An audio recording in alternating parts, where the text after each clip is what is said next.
Muy buenas tardes para todos y todas. Un saludo muy especial para todos los presentes y para quienes nos ven en diferido a través de nuestras redes. Sean bienvenidos a una charla más del grupo de Somos Aleteo, en el cual pues hoy vamos a ver un tema bastante interesante sobre accesibilidad a cargo de Diego Armando Sierra y de Morelia Yanira Rodríguez. Así que les cedo la palabra a ellos y pues adelante, muchachos. Vale, gracias, Dolph. Bueno, como lo menciona Dolph, esta semana vamos a aprender sobre accesibilidad, un poco de conceptos teóricos y vamos a aplicarlo en Flutter. Vamos a aplicarlo en el desarrollo multiplataforma. Primero que nada, los invitamos a participar activamente del espacio. Si tienen alguna duda, algún comentario, no duden en alzar la mano y nosotros les daremos la palabra. En este espacio queremos que más que un monólogo sea una conversación, entonces siéntanse libres de interrumpirnos en cualquier momento.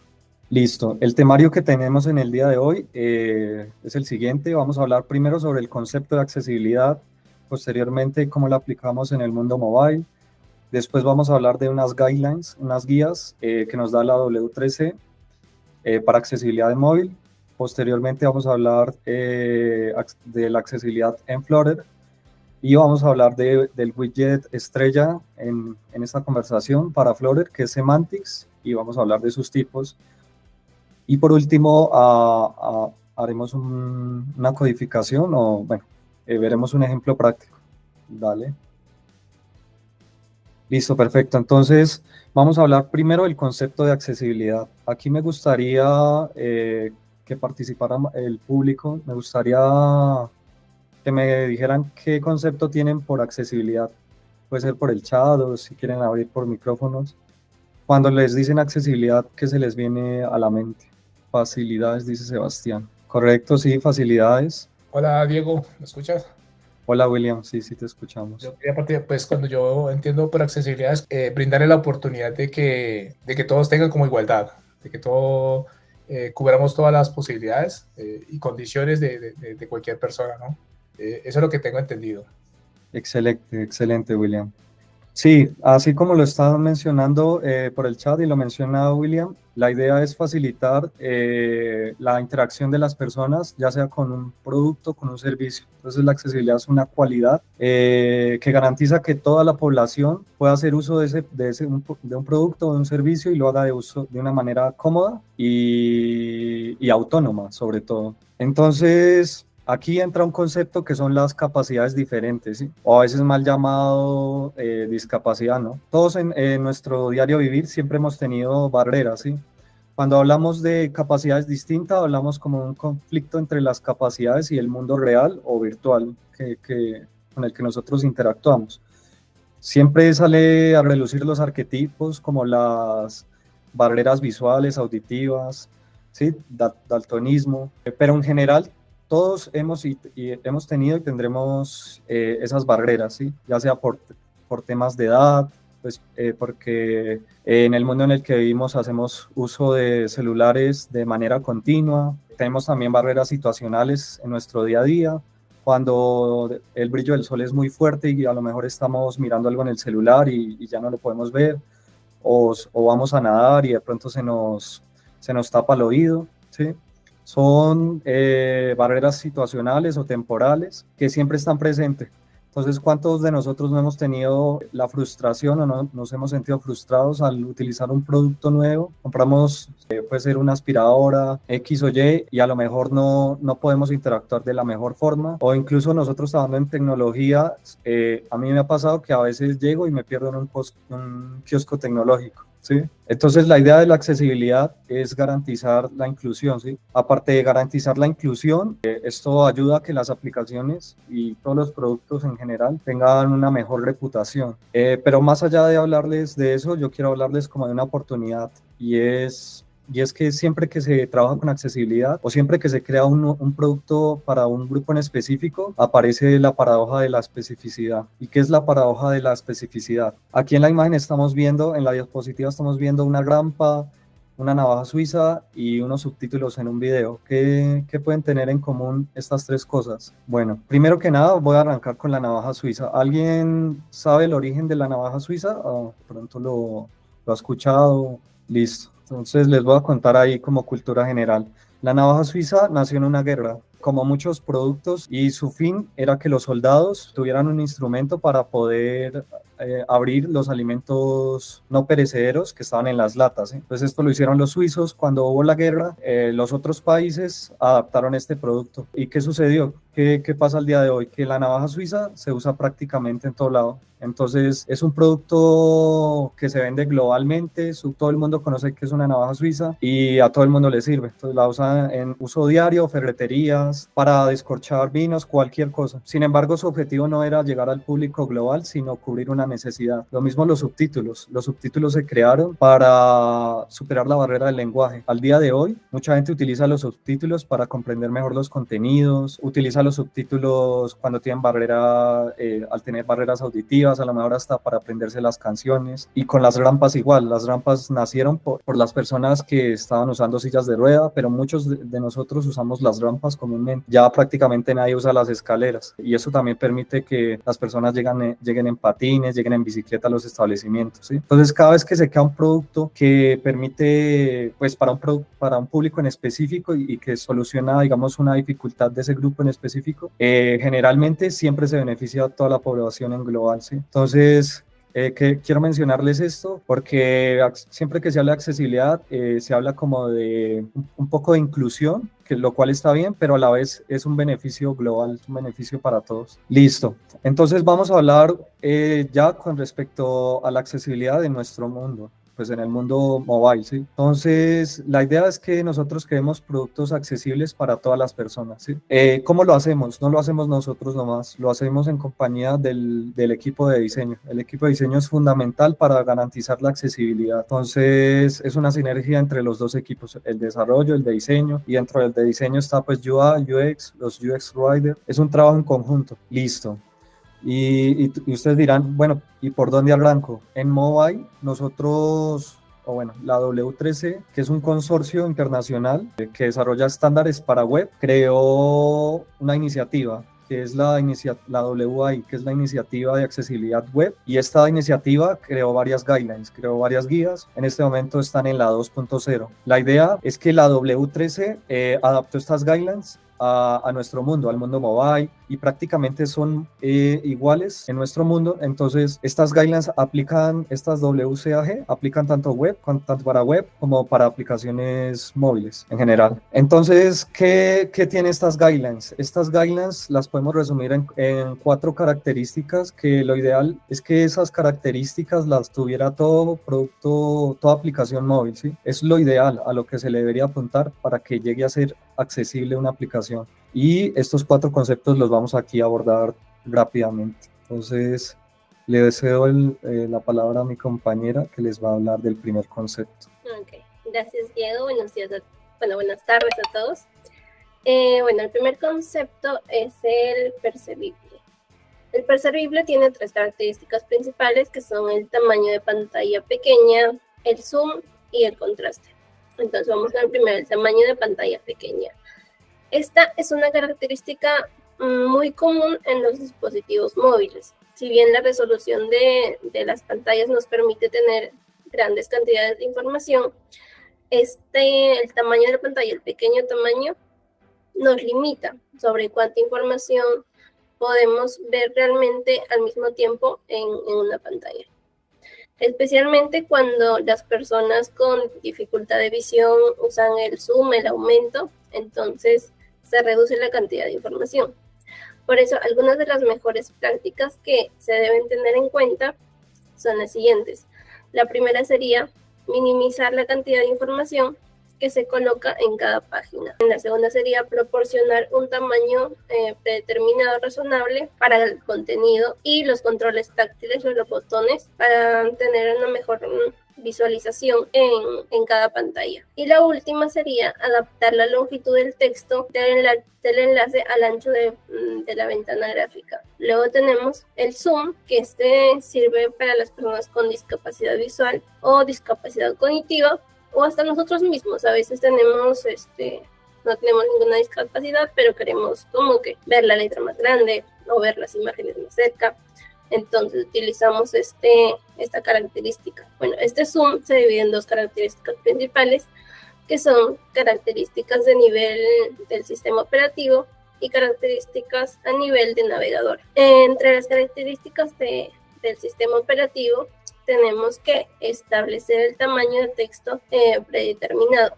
Este es controlado mediante la configuración de la pantalla. Por ejemplo, el tamaño del texto a menudo no es compatible con algunos navegadores móviles. Por eso es que se maneja en la configuración de la pantalla. Luego tenemos también el magnificar la pantalla completa. Por ejemplo, a veces se requiere utilizar el desplace vertical o horizontal, entonces esto también debe ser controlado desde la configuración de accesibilidad. Y entre las características a nivel de navegador tenemos que establecer el tamaño del texto predeterminado, de la ventana gráfica del navegador, el modo lectura. Luego tenemos el contraste en los dispositivos móviles. Bueno, los dispositivos móviles son más propensos que los dispositivos de escritorio, las computadoras portátiles, ya que el dispositivo móvil se usa en entornos variados, en el exterior,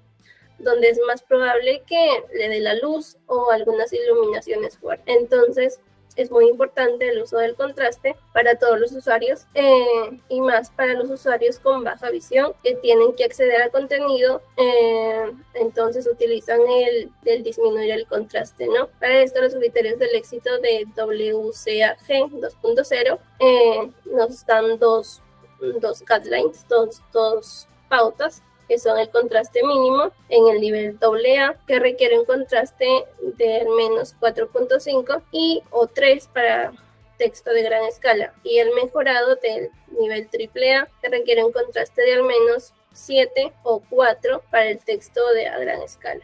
La siguiente característica tenemos que es operable, el cual también se divide en 4 o 5. El primero es control de teclado para dispositivos con pantalla táctil. Bueno, en este tenemos el diseño de los dispositivos móviles. Vemos que últimamente ha evolucionado muy lejos de los teclados táctiles. Actualmente, pues, el teclado viene, como vemos, viene táctil, ya no es el teclado fijo que teníamos antes. Entonces, se ha vuelto un poco más difícil para estas personas con discapacidad manejar ese teclado táctil, ¿no? Es por eso que los desarrolladores tienen que tener los desarrolladores y los que desarrollan también los teléfonos tienen que tener en cuenta estas dificultades al momento de desarrollar estos dispositivos o las aplicaciones móviles. Para esto tenemos estos criterios que son el teclado nivel 1A, sin trampa de teclado nivel A, ordenar el enfoque en nivel A y enfoque visible en nivel AA. Este problema mayormente afecta a las personas con discapacidad visual y a las personas con discapacidad en destreza o movilidad. Luego tenemos el toque, el tamaño y el espacio de objeto. Bueno, la alta resolución de los dispositivos móviles significa que muchos objetos, muchos elementos de las pantallas se pueden mostrar juntos en una pantalla pequeña, pero estos elementos deben ser suficientemente grandes y tener suficiente distancia entre sí para que los usuarios puedan apuntarse de manera segura al momento de presionar el botón o donde quisiéramos navegar, ¿no? Para esto se debe tener estas prácticas, se debe realizar estas prácticas en lo que es el tamaño de los objetos. Por ejemplo, el primero sería asegurar que los objetos táctiles tengan al menos 9 milímetros de alto por 9 milímetros de ancho. Y la segunda sería asegurar que los objetos táctiles cercanos al tamaño mínimo están rodeados por una pequeña cantidad de espacio inactivo para que no haya confusiones al momento de presionar un botón o lo que estemos navegando. La tercera serían los gestos con pantalla táctil. Muchos dispositivos móviles están diseñados para funcionar principalmente a través de gestos realizados en una pantalla táctil. Estos gestos pueden ser sencillos o complejos. Sencillos como, no sé, apenas un toque con un dedo y pues ingresamos a la siguiente pantalla, o complejos que involucran utilizar más de 2 o 3 dedos, como a veces tomar pantallazos o a veces no sé, para tomar pantallazo también he visto que se gira la mano y toma pantallazo. Entonces, esto involucra un gesto más complejo. Entonces, para algunas de las mejores prácticas que debemos tener en cuenta son que los gestos en las aplicaciones deberían ser lo más fáciles posibles de llevar a cabo. Esto también es un desafío para los usuarios con deficiencia motora o con deficiencia de destreza, donde los gestos multitáctiles pueden ser difíciles o imposibles de realizar. Por eso, a menudo los diseñadores de interfaz, como dijo Diego, esto trabaja mucho con los diseñadores. Entonces, los diseñadores de interfaz tienen diferentes opciones sobre cómo implementar una acción. Por lo general, existen alternativas de diseño para permitir cambios en la configuración a través de los gestos simples de toque o desplazamiento. Y otra sería activar elementos a través del evento Mouse-up o Touch. La siguiente sería gestos de manipulación de dispositivo, que es casi similar. Si bien los gestos de manipulación de dispositivo pueden ayudar a los desarrolladores a crear interfaces innovadoras, interfaces nuevas, también puede ser un desafío, como se dice, para las personas que pues no pueden realizar estos gestos, ¿no? Por lo tanto, incluso se proporcionan gestos de manipulación de dispositivos. Los desarrolladores aún deben proporcionar opciones de control alternativas operables con el tacto o con el teclado. Hay que tener en cuenta que pues estas dificultades las puede tener cualquiera, entonces es muy importante tener en cuenta las diferentes opciones. Luego tenemos la colocación de botones donde son de fácil acceso. Los sitios web y las aplicaciones móvil deben colocar elementos interactivos donde se pueda alcanzar fácilmente cuando el dispositivo se mantiene en diferentes posiciones. Por ejemplo, actualmente muchos desarrolladores intentan optimizar el uso con una sola mano, ¿no? Sin embargo, esto no es muy beneficioso para las personas con discapacidad que solo pueden tener una mano disponible o a veces no pueden tener mucha destreza en una sola mano. Entonces, hay que tener en cuenta estos aspectos al momento de realizar las aplicaciones, ¿no? Luego tenemos lo que es comprensible, el cual lo va a explicar mi compañero Diego. Listo, bueno, con respecto a esta característica tenemos 6 criterios. El primero es que lo ideal sería que desarrollemos las aplicaciones usando las 2 orientaciones de pantalla. Por otro lado, también tenemos el diseño consistente, entonces este hace referencia a los componentes que se repiten en una aplicación, ya sea un app bar, un icono, un título, un bottom navigation bar, ¿sí? Que estos componentes tengan el mismo diseño a través de todo el flujo de la navegación y si es posible que tengan la misma ubicación para que no haya confusiones, para que el usuario no se nos confunda. Por otro lado, tenemos que tener presente que los elementos más importantes de las páginas deben estar al principio. Entonces, muchas veces usamos desplazamientos, usamos scroll, y lo ideal es que para los usuarios con baja visión o que tienen impedimentos cognitivos, tengan la información sin tener que interactuar con la app, entonces, o hacer la mínima interacción. Entonces, si hacen scroll, ya tienen que estar interactuando. Entre más prioritaria la información, más arriba debe estar, y si puede estar estática, aún mejor. Por otro lado, tenemos que tener presente agrupar los elementos que realizan las mismas acciones. Es decir, digamos, un icono o un link que ejecute la misma acción, el mismo evento, que dirija hacia la misma página o que abra el mismo enlace, deben estar agrupados, ¿sí? Entonces y lo ideal es que no sean demasiados. Entonces, si de pronto hay un elemento accionable que es el icono y hay otro que es el enlace, tener esos dos y tenerlos lo más cerca posible para agrandar el target, el tamaño del target, ¿sí?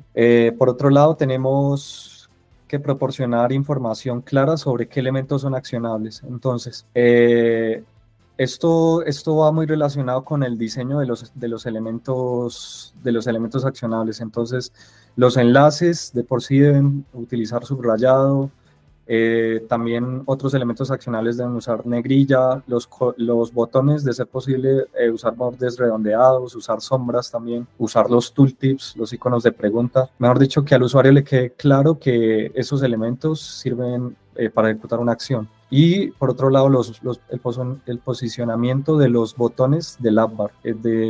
Digamos que aquí lo importante es que siempre estén en el mismo lugar, ¿sí? El back button que esté siempre en el mismo lugar. Y por último, instrucciones para la pantalla táctil personalizada. Entonces, muchas veces al crear una aplicación, nosotros desarrollamos un gesto para ejecutar una acción en específico en esa aplicación. Por ejemplo, un gesto, no sé, de 3 dedos para ir al home. Y lo hacemos pensando que al usuario, pues esto lo va a beneficiar y muchas veces lo confunde.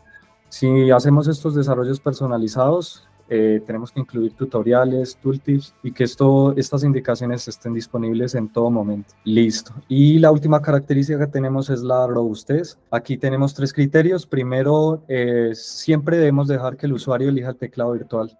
La aplicación no debe abrir un teclado en específico, esto porque estaríamos limitando a las personas por región incluso, y también por lenguaje. Entonces el usuario es el que establece el teclado y nosotros nos adaptamos. Por otro lado, tenemos que buscar otros métodos para ingresar datos aparte del keyboard. Entonces tenemos por ejemplo los keyboard de Bluetooth y tenemos el tacto y el habla, entonces los gestos, y tenemos también los lectores de pantalla y los asistentes que capturan voz. Y por último, a admitir las características de la plataforma. Entonces, de ser posible que nuestras aplicaciones hagan uso del zoom, que hagan uso de las fuentes grandes, ¿sí? Entonces intentar no limitar esas bondades que ya nos brindan los sistemas operativos. Listo. Antes de hablar en accesibilidad en Flutter, quería comentarles que muchas de estos criterios, si bien vienen garantizados por el equipo de diseño, es bueno que estemos pendientes de ellos, y si vemos alguna inconsistencia, hablarlo con ellos. Y si estamos haciendo una aplicación de nosotros propia, tener en cuenta todo esto que les estamos mencionando. Ahora vamos a hablar como tal de la accesibilidad en Flutter. Pues te doy la palabra, Morelli. En Flutter se compromete a apoyar mucho a los desarrolladores que quieren que sus aplicaciones sean más accesibles y que puedan ser utilizadas por todo tipo de gente, incluyendo a la gente con discapacidad, ya sea discapacidad ceguera o impedimento motor, o cualquier discapacidad que tengan las personas, ¿no? Entonces, Flutter para esto tiene 3 componentes para el soporte de accesibilidad, que son fuentes grandes, lectores de pantalla y suficiente contraste. Las fuentes grandes permiten renderizar widgets de texto con tamaño de fuentes que sean especificadas por el usuario.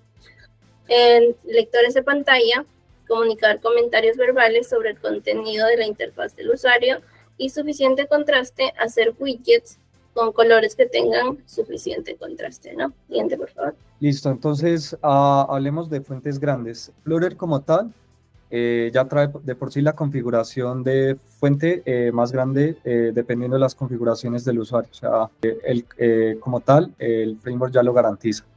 ¿Qué debemos revisar nosotros? Que primero los diseños cumplan los estándares de letra mínima.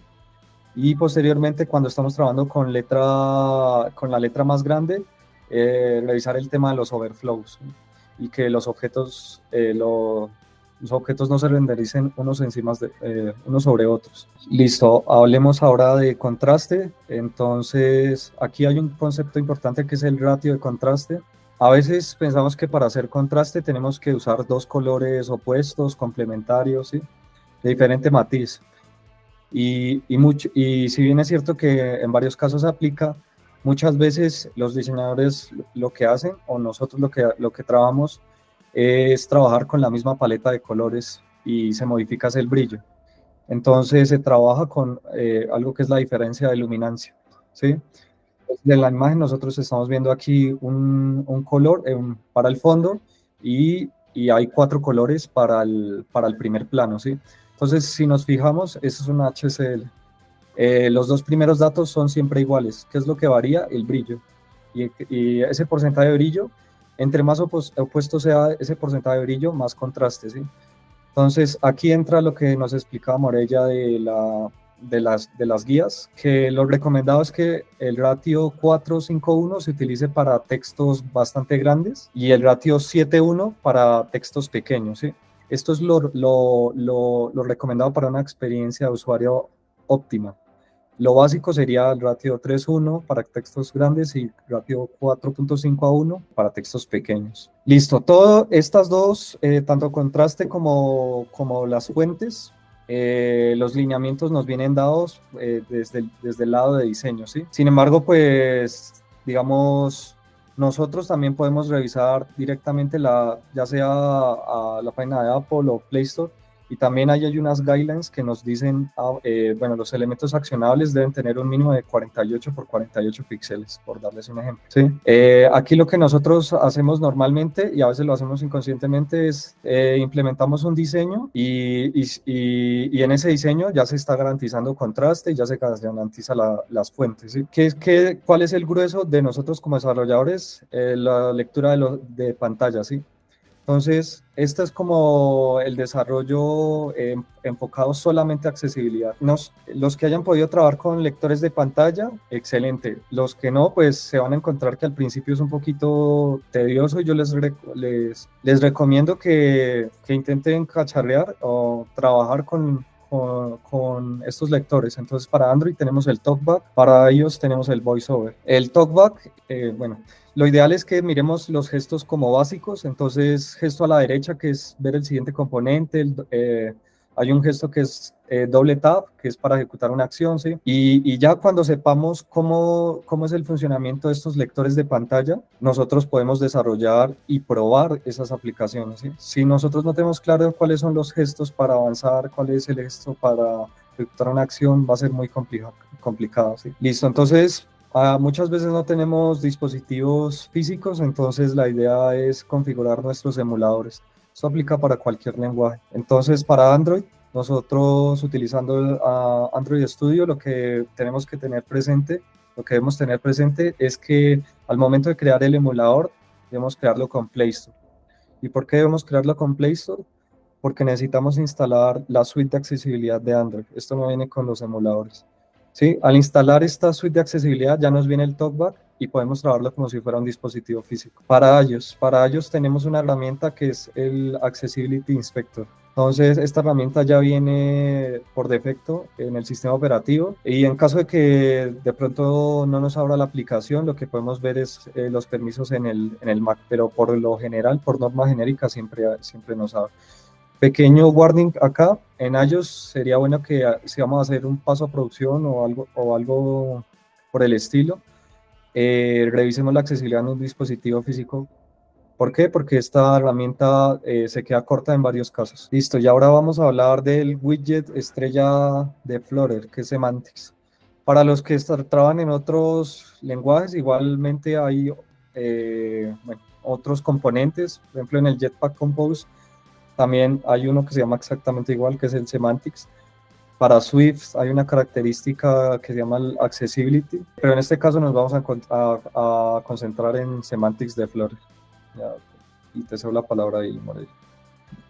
Vale, entonces Semantics, como dijo Diego, este es un widget el cual se encarga de agregar características a un widget secundario. Entonces este widget envuelve otro widget y se puede realizar ahí algunas funciones en la cual nos van a permitir el tema de la accesibilidad. Hay que tener en cuenta que hay muchos widgets que ya tienen funcionalidades de semánticas ya integradas dentro de ellas. Entonces ya sería muy redundante envolverlo en este widget, ¿no? Semantics tiene muchas funcionalidades. Entre ellas tenemos acá unas 4, porque tiene como 50 propiedades. Acá tenemos 4, las que son el label, el cual proporciona una descripción textual del widget. Tenemos el sort key, el cual se usa para describir el orden en que se debe estar el nodo semántico en los servicios de accesibilidad en la plataforma. Por ejemplo, el Boss en off, en iOS, o el Talkback, como decía Diego, en Android, ¿no? También tenemos el explicit chain note, el cual es un booleano, tiene un valor predeterminado en falso, lo cual indica si se debe agregar información semántica del widget secundario, el widget al que está envolviendo. Luego tenemos el value, el cual proporciona una descripción textual del valor del widget. Listo. Ahí para complementar, qué pena, María, el semantics actúa como un nodo, ¿sí? Entonces es como un revestimiento, ¿sí? Una cobertura del widget. Y es agnóstica ese widget y puede depender o no de su contenido. Como lo estaba mencionando María, hay widgets que ya traen la semántica integrada. Entonces, el funcionamiento interno es igual que el árbol de widgets, pero sería un árbol de semantics. Y esa imagen que estamos viendo ahí, estamos viendo ahí los nodos de semantics. Esto se puede ver con una instrucción desde el main y nos permite ver como las cajitas de la semántica. Listo. Entonces, con respecto a semantics, tenemos varios tipos, digamos, para casos en específico. Entonces tenemos un tipo que es el exclude semantics, ¿sí? A veces nosotros no queremos que una información en específico se le lea a la persona o queremos personalizar esa información. Entonces el texto como tal ya trae un label, ¿sí? Y ese es el que se lee por defecto. Sin embargo, en muchas ocasiones nosotros queremos leer un label personalizado, entonces lo que hacemos es excluir esa semántica.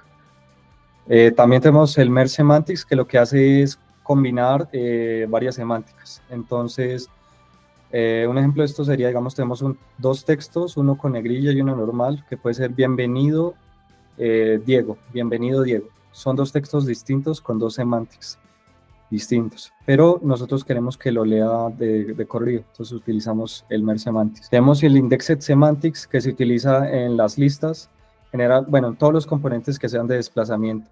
¿Y cuál es el objetivo del indexed semantics? Es leer la posición de X elemento en la lista, ¿sí? Entonces, si son 10 elementos y voy en el elemento 3, que me diga elemento 3 de 10, ¿sí? Y el block semantics, que es útil para ocultar la accesibilidad temporalmente. Entonces, esto es muy útil cuando nosotros tenemos un modal, pues, o un stack, tenemos componentes superpuestos y solo queremos que se lea la accesibilidad del componente que está al frente, ¿sí? No queremos que se lea la accesibilidad de los componentes de atrás. Entonces, para bloquearlo temporalmente, utilizamos el block semantics, ¿sí? Listo. Y ahora iríamos a lo que más les llama la atención a la mayoría, que es el tema de la codificación. Entonces, aquí estamos viendo 3 ejemplos de merge semantics, exclude semantics y el indexed semantics. Entonces, rápidamente, el texto, el componente text ya trae la semantics integrada y lo mismo el checkbox, ¿sí?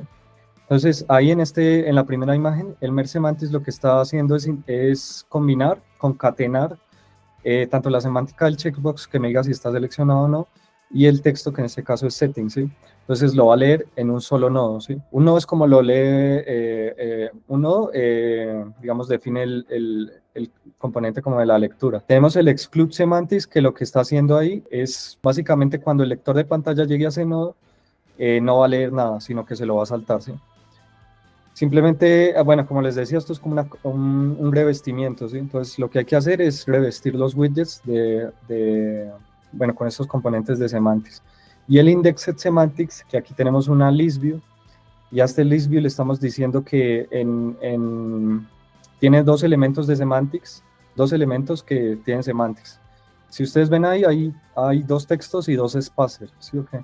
Entonces, de por sí serían 4 elementos, pero en realidad son solo 2 con semántica, ¿sí?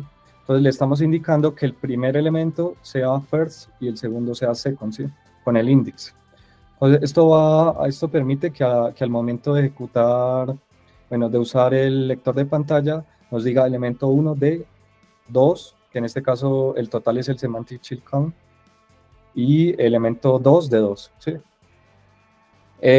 Listo, entonces nos quedan 10 minuticos. La idea es, nosotros creamos primero un repo con varios ejemplos prácticos para que ustedes puedan pues, echarle una mirada. De pronto, si quieren modificar código, no sé. Entonces les voy a pasar el enlace por el chat para que lo miremos, y adicional la idea sería hacer un poco de light code acá para mostrarles. Entonces ya les voy a compartir pantalla. Esto es el repo que les acabo de pasar. Bueno, entonces esto tiene una list view y tiene cuatro ejemplitos, ¿sí? Uno con el block semantics, otro que modifica el orden de los nodos, otro que es la accesibilidad pero oculta, y otro que es una región viva. Pero entonces, si quieren, hagamos lo siguiente, vamos a borrar todo esto y vamos a arrancar desde lo más básico, ¿sí? ¿Y qué es lo más básico? Vamos a dejar solo este list style acá. Bueno, aquí esta página solo tiene un scaffold, el app bar, una columna y una list view. ¿Listo? Aquí, si ustedes se fijan, no hay ningún semantics. O sea, no hay ningún widget semantics ni nada, pero el list style, el texto, perdón, ya trae de por sí el semantics por debajo. Entonces, eso quiere decir que si yo coloco el talkback, debería leerme ese label, que en este caso es block semantics. Está listo. Entonces, aquí vamos a accesibilidad. Esto era lo que les comentaba. Aquí está talkback. Esto es un emulador Android, ¿vale? Usar servicio, permitir. Y ahí ya se debería escuchar. Aplicaciones recientes, botón.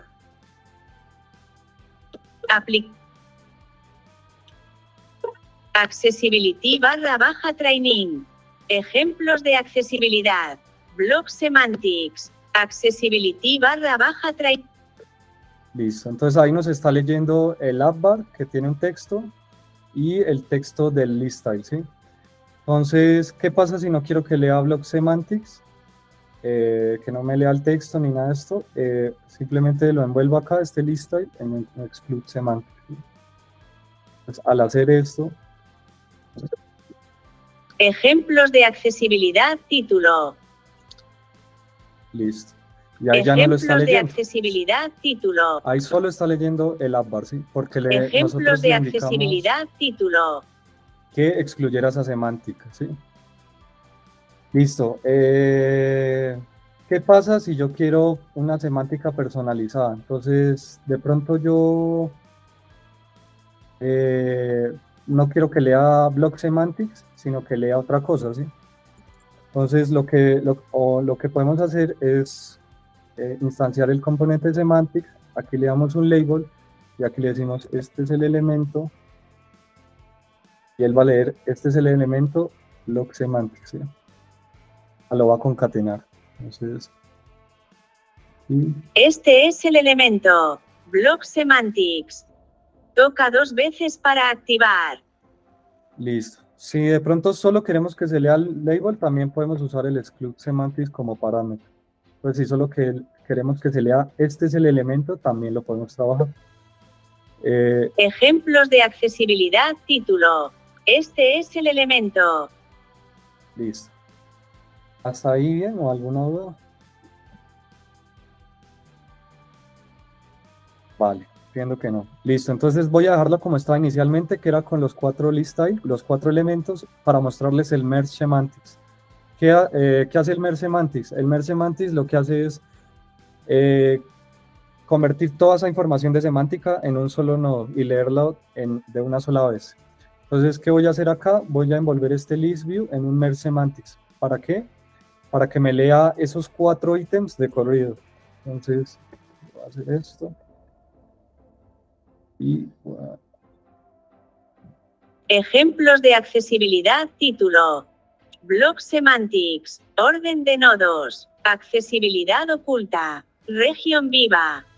Toca 2 veces para activar. Listo, ahí básicamente me combinó la semántica de todos esos elementos, ¿sí? Listo, y ahora lo voy a dejar así, tal cual como está.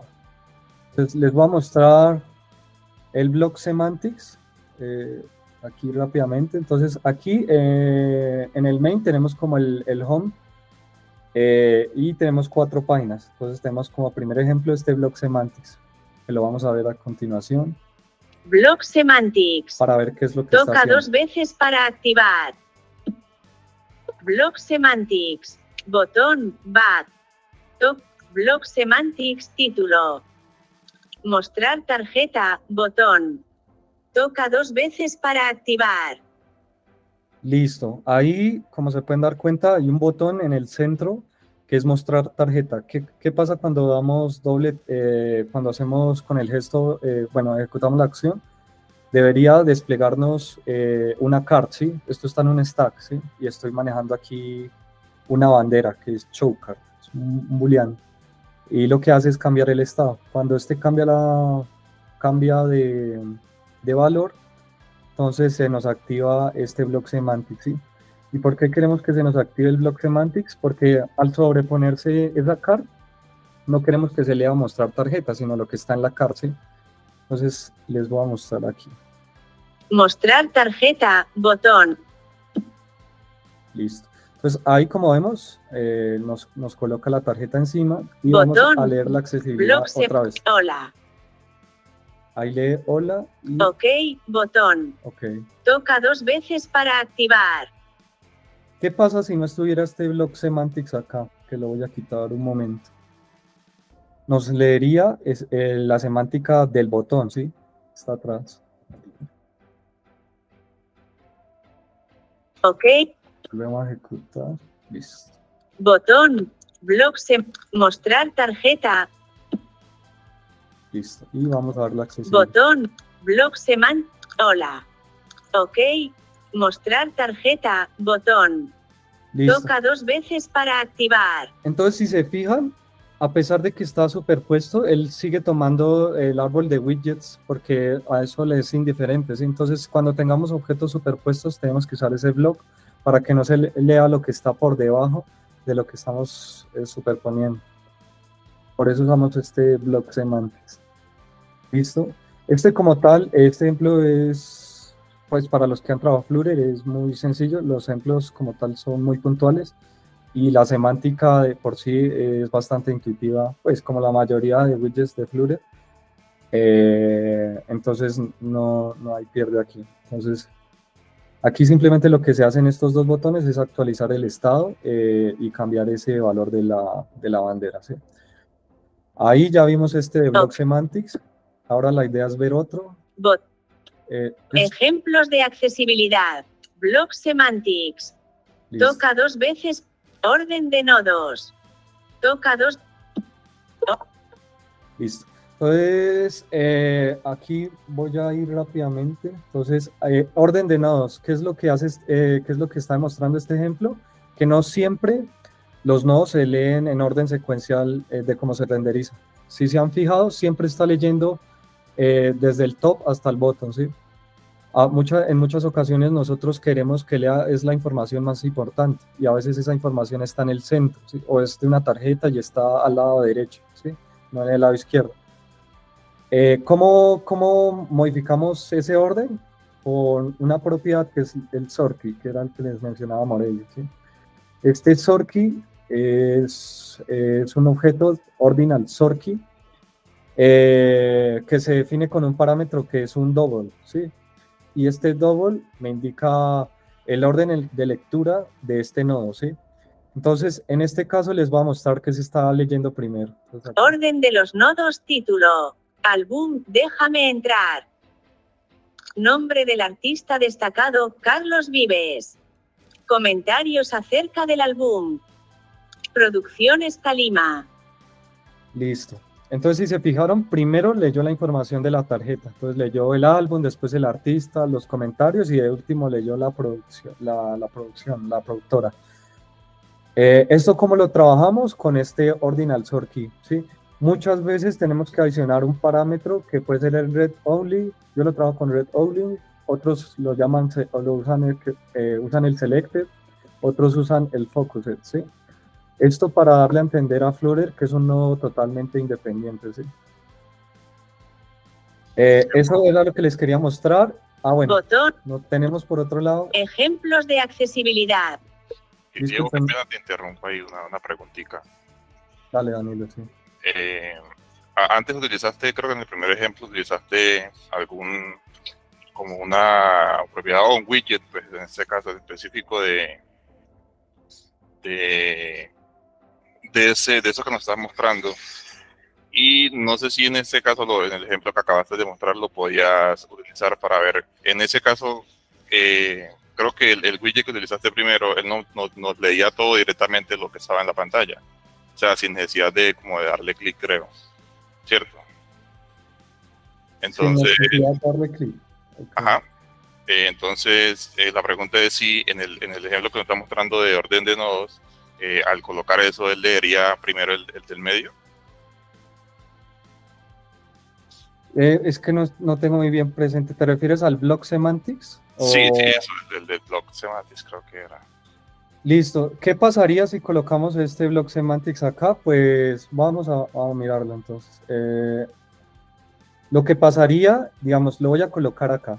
Mira, aquí en este lado, block semantics, es que bloquearía la lectura de los otros, ¿sí? Entonces voy a colocar acá block semantics y este tiene una propiedad que se llama blocking. Le voy a decir true, listo.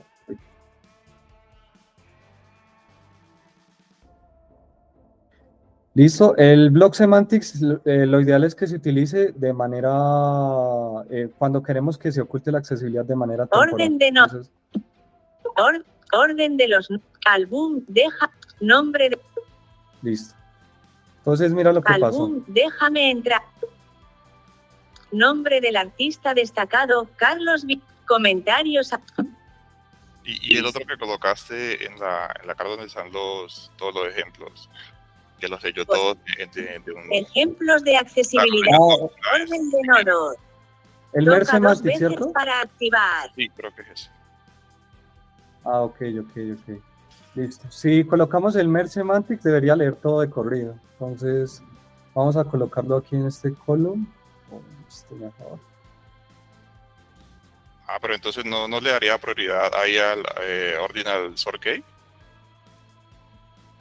O sea, el merge semantics lo que hace es, sí, siempre le da prioridad, como viste, el que acabo de colocar le dio prioridad. Si hacemos el merge semantics, lo que hace es combinar todo, o sea, todo lo que esté ahí para abajo, lo va a leer de corrido. Entonces, orden de los no, producciones Calima, nombre del artista destacado, Carlos Vives, álbum, déjame entrar, comentarios acerca del álbum. Sí, entonces ahí es el merge y como está, eso es por prioridades. Entonces, digamos, si hay un merge semantics, la prioridad es mergear todo, o sea, combinar todo. Si hay un exclude semantics, la prioridad es eliminar todas las. Si coloco un exclude, excluye todo. Si coloco un block, siempre la prioridad la tiene el que está, los que no son los tipos del semantics, ¿sí? Entonces.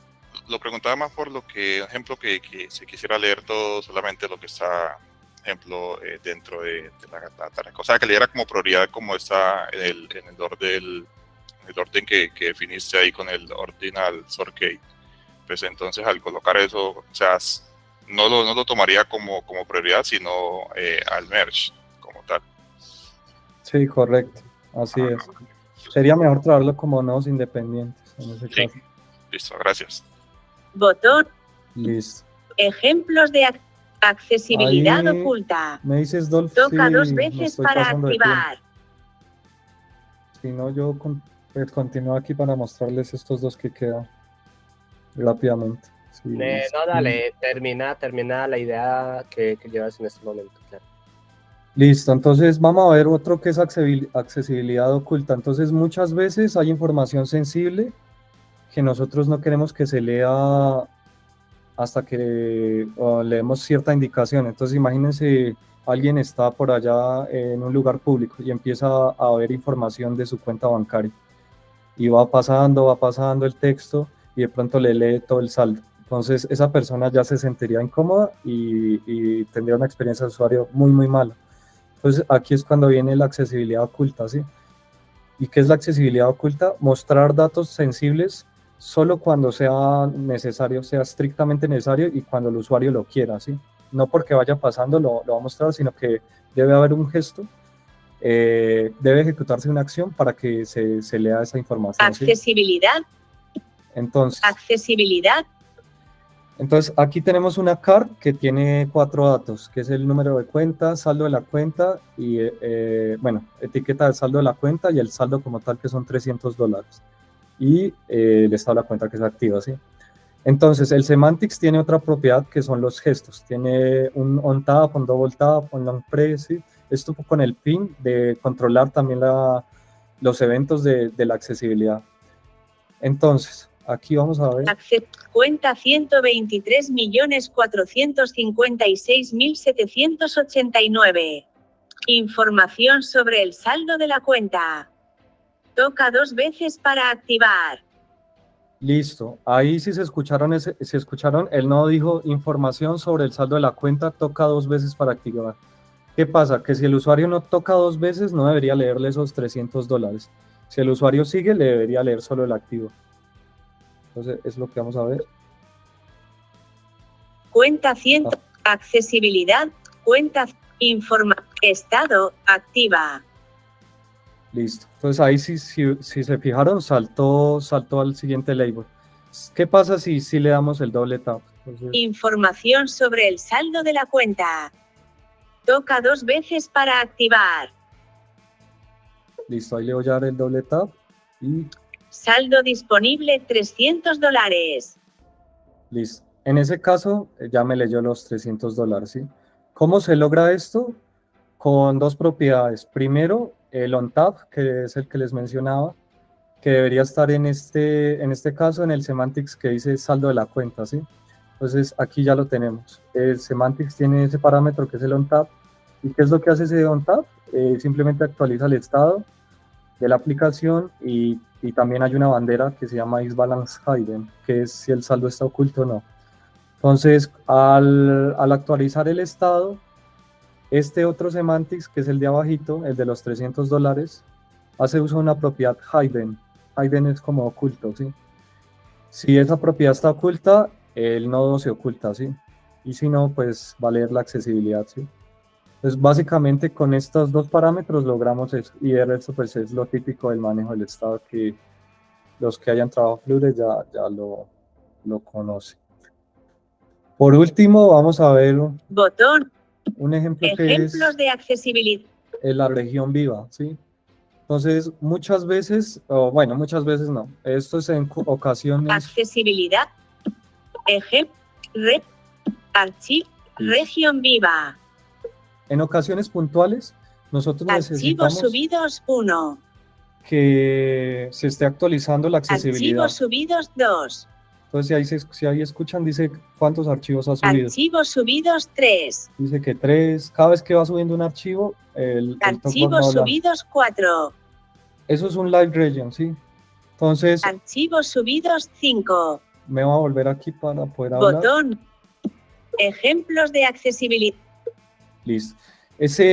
¿Cuál es la idea? El live region está escuchando siempre está la escucha. Y cada vez que hay un cambio de estado, actualiza el lector de pantalla, ¿sí? Entonces, por eso estamos escuchando archivos subidos 1, archivos subidos 2. ¿Por qué? Porque hay un timer acá. Aquí yo usé un timer. En este caso es un timer, pero cualquier, bueno, un hilo, cualquier elemento que esté escuchando, un string también, que actualice ese estado y puede utilizar el live region, ¿sí? Este timer lo que está haciendo acá es cada 5 segundos actualiza esta variable, que es un entero, ¿sí? Y le va sumando 1, ¿sí?